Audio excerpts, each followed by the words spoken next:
অবস্থা?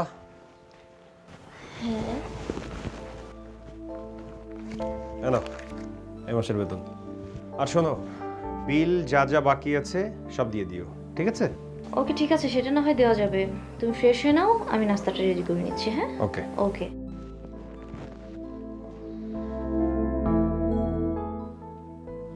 হ্যালো, জি জি জি, কালকের মতো পাবো তো এটা? জি আচ্ছা, ঠিক আছে। না না না না, আমি নিজেই রিসিভ করব, সমস্যা নেই কোনো। জি ঠিক আছে, জি আচ্ছা, থ্যাংক ইউ। কি ব্যাপার, কার সাথে কথা বলছো? ওই অনলাইনে কিছু অর্ডার করেছিলাম আর কি, একটা শাড়ি আর কিছু কসমেটিক্স। কত টাকা লেগেছে? এই 7,000-এর মতো। 7,000 টাকা? তুমি একটা শাড়ি আর একটা অর্নামেন্টস কিনতে 7,000 টাকা খরচ করে ফেললে? আমি তো মাত্র 7,000 টাকা খরচ করেছি। আমি কি এমন বেশি খরচ করেছি? আমি কি এটা পেতে পারি না? আমি কার কাছে যাব বলো? তুমিই তো আমার সব, আমি তো তোমার কাছে সবকিছু যাব, তাই না? আচ্ছা, আমি একটা জিনিস বুঝলাম না, তুমি কেন এত অপচয় করো আমাকে বলো তো? তুমি তো আসলে মোটেই সংসারী না। 7,000 টাকার জিনিসই তো চেয়েছি মাত্র, তাই না? এইটুকুই এমন করছো?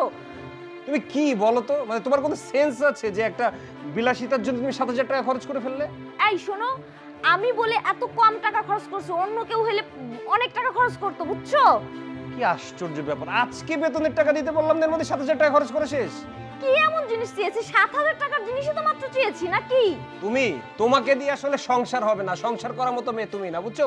তুমি আসলে একটা অপচয়কারিনী। তুমি একটা অপদার্থ স্বামী। কি? আমি অপদার্থ? এই, আমি অপদার্থ? হ্যাঁ, তুমি একটা অপদার্থ। আমি অপদার্থ? তুমি অপদার্থ।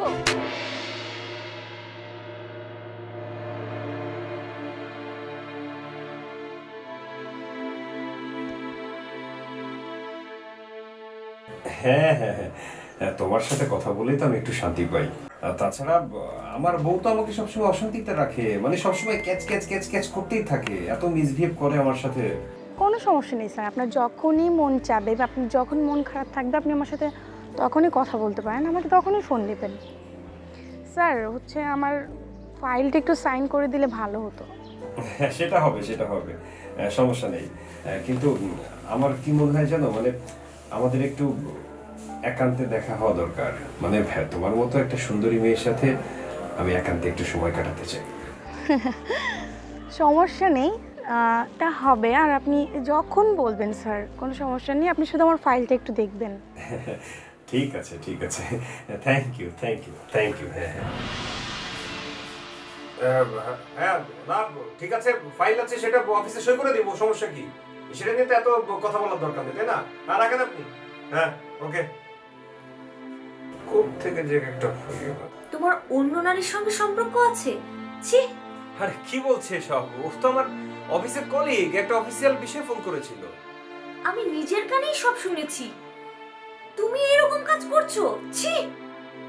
আমি তোমাকে কি ভাবতাম, আর তুমি কি? তোমার চরিত্র এত খারাপ, এত!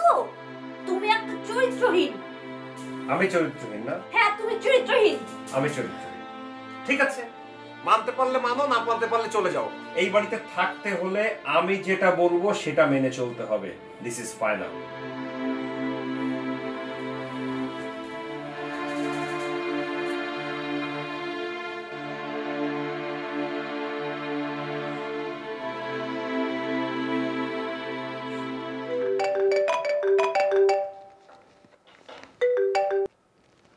হ্যালো, প্লিজ আপনি আমার সাথে একটু কথা বলেন। আমি আপনার সাথে জাস্ট একটু কথা বলতে চাই। সত্যি বলতেছি, আপনার কণ্ঠটা আমার অনেক ভালো লাগে। প্লিজ একটু কথা বলেন আমার সাথে, জাস্ট একটু। আরে কি বলেন, আমি একজন বিবাহিতা নারী। তাতে কি হয়েছে? আমার তো কোনো আপত্তি নাই। আপনার স্বামী যখন অফিসে চলে যাবো, আমরা দুজন কথা বলবো। আমরা কি বন্ধু হতে পারি না? বন্ধু? আচ্ছা, আপনিও না খুব সুন্দর করে কথা বলতে পারেন।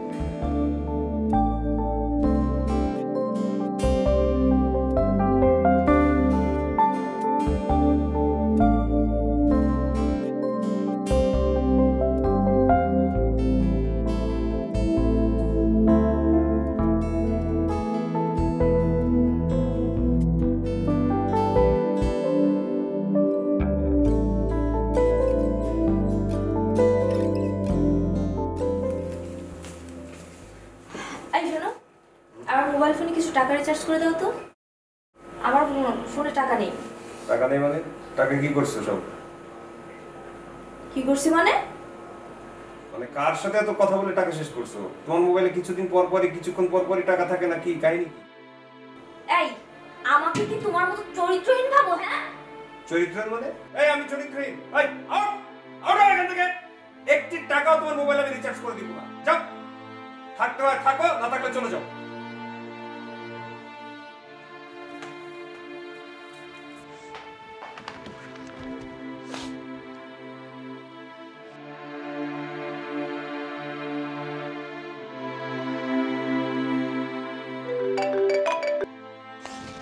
হ্যালো। হ্যালো, কান্না করতেছো কেন? আরে বলো না, আমার হাজবেন্ডকে টাকা রিচার্জ করে দিতে বলেছি ফোনে, সে না দিয়ে আমার সঙ্গে খুব মিসবিহেভ করেছে। ও আচ্ছা, এর জন্য কান্না করতে হবে? আমি তোমার ফোনে এক্ষুনি টাকা ভরে দিচ্ছি।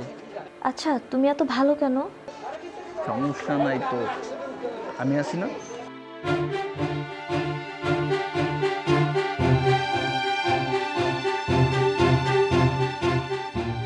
ইস, সবাই যদি তোমার মতো এত ভালো হতো। আমার স্বামী জানো খুব খারাপ, আমি একমাত্র তোমার সঙ্গে কথা বলেই শান্তি পাই।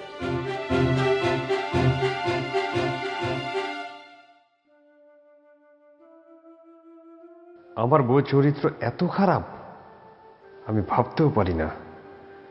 আমি ওর সাথে আর থাকবো না, আর থাকবো না ওর সাথে। আমি ওকে ডিভোর্স দিব। হ্যাঁ, যাই, এখনই কাজী অফিসে যাব। কাজী সাহেবকে গিয়ে বলে আমি আজই ডিভোর্স দিয়ে দিব।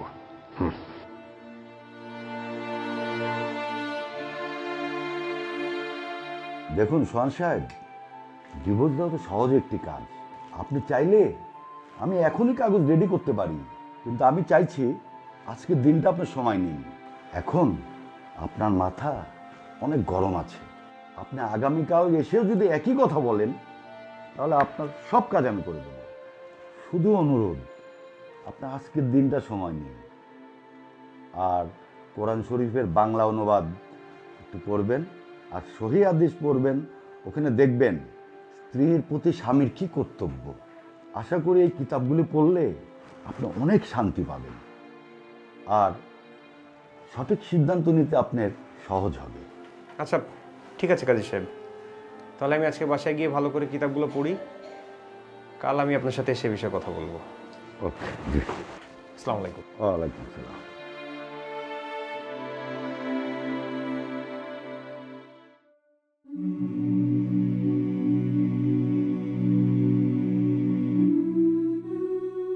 রাসূল পাক সাল্লাল্লাহু আলাইহি ওয়াসাল্লাম বলেছেন, তোমরা নারীদের ব্যাপারে কল্যাণকামী হও, কারণ তারা পাঁজরের হাড় দ্বারা সৃষ্টি। পাঁজরের উপরের হাড়টি সবসময় বেশি বাঁকা, যে হাড় দিয়ে নারীদের সৃষ্টি করা হয়েছে। তুমি একে সোজা করতে চাইলে ভেঙে ফেলবে, আবার এই অবস্থায় রেখে দাও, বাঁকায় থেকে যাবে। তাই তোমরা নারীদের ব্যাপারে কল্যাণকামী হও এবং তাদের উপরে সৎ উপদেশ দিতে থাকো। রাসূলুল্লাহ সাল্লাল্লাহু আলাইহি সাল্লাম আরও বলেছেন, আমি মেরাজের রজনীতে যখন গমন করছিলাম, কিছু সংখ্যক নারী এবং পুরুষ সুস্বাদু মাংস রেখে পচা দুর্গন্ধযুক্ত মাংস খাচ্ছে। আমি জিবরাইল আলাইহিস সালামকে জিজ্ঞাসা করলাম, এরা কেন এমন করছে? তখন জিবরাইল আলাইহিস সালাম বললেন, এরা তারা যারা নিজেদের হালাল স্ত্রী রেখে পরকীয়া প্রেমে মগ্ন হয়েছিল। হারামকে হালালের উপর প্রাধান্য দেওয়ায় আল্লাহ পাক ওদেরকে দুর্গন্ধময় মাংস খাওয়াচ্ছেন, পাশে সুগন্ধময় মাংস রাখা সত্ত্বেও। রাসূল পাক সাল্লাল্লাহু আলাইহি সাল্লাম বলেছেন, আত্মীয়তার সম্পর্ক বিচ্ছিন্নকারী জান্নাতে প্রবেশ করতে পারবে না। রাসূল পাক সাল্লাল্লাহু আলাইহি সাল্লাম আরও বলেছেন, কিয়ামতের দিন কোনো ব্যক্তি আল্লাহর কাঠগড়া থেকে মুক্তি পাবে না, যে পর্যন্ত না তার স্ত্রী তার পরিপূর্ণ হকের ব্যাপারে আল্লাহ রাব্বুল আলামিনের দরবারে সন্তুষ্টি প্রকাশ করবে।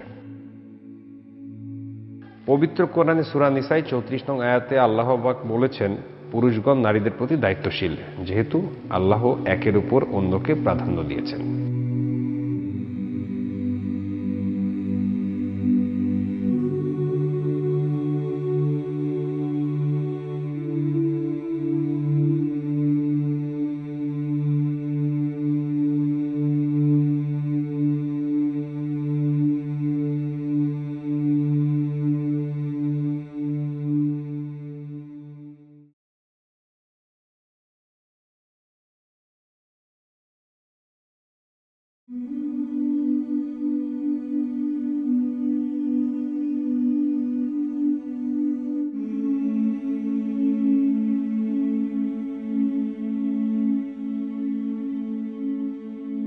শোনো, আমি তোমাকে কিছু কথা বলতে চাই।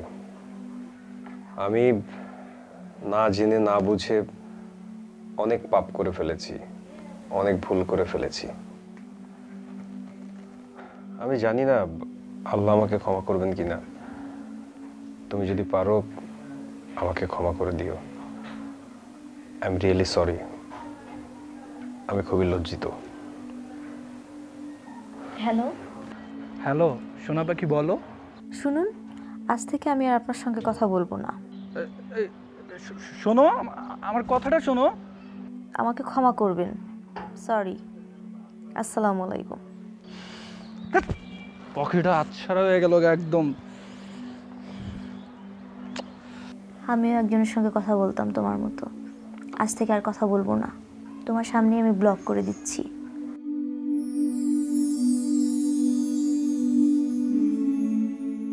একজন স্বামী তার স্ত্রীকে যেভাবে চালাবে, স্ত্রী সেভাবেই চলবে। একজন স্বামীর কারণেও অনেক স্ত্রী খারাপ হতে থাকে। স্বামী তার স্ত্রীকে ভালোবাসবে, এটা তার স্ত্রীর প্রাপ্য অধিকার।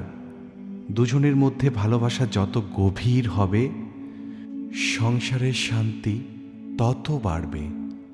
স্বামী স্ত্রীর মধ্যে দূরত্ব এবং ঘৃণা দুনিয়া এবং আখিরাতে উভয় পক্ষকেই চিরস্থায়ী কষ্টের মধ্যে নিমজ্জিত করে।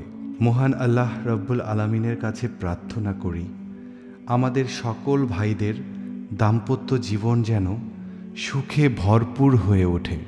রাসূলে পাক সাল্লাল্লাহু আলাইহি ওয়াসাল্লামের সুন্নাহ যেন আমরা গভীরভাবে আঁকড়ে ধরে রাখতে পারি। আমিন।